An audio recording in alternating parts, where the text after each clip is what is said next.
So what brought me here was Jocklebeary, the woman who owns Jocklebeary Farm and is the equine guardian of these horses. We spoke about healing practices with horses, and I have a background in singing, so we thought, wouldn't it be wonderful if we combined animal and voice?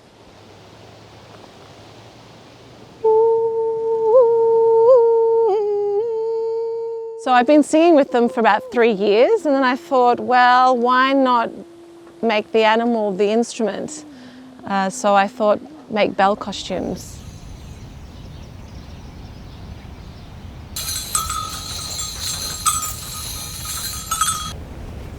It was a being with, rather than a choreography or a performance, but rather how can the bells of the costumes echo across the Victorian bush with their movements. So it wasn't necessarily about placing them in a particular place, it was just about being with them.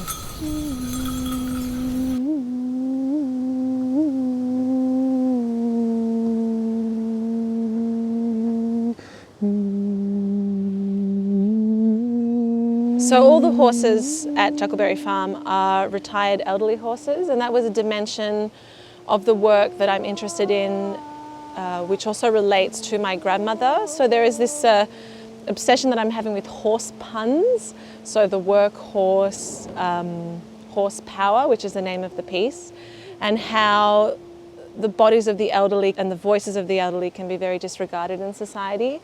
And I believe that to disregard elderly voices is to disregard our own voices, because that's where we're heading.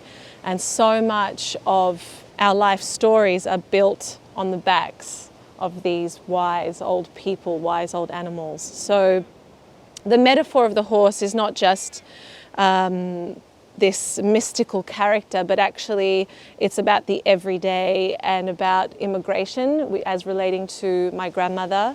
Both the horse and the grandmother are immigrants of this country, and a lot of it has been built on the backs of these beings. And yeah, there is something about the old body, the body of the old, the voices of the old that are important to me, as I also head, as we all do inevitably if we're lucky, to an older stage in our life.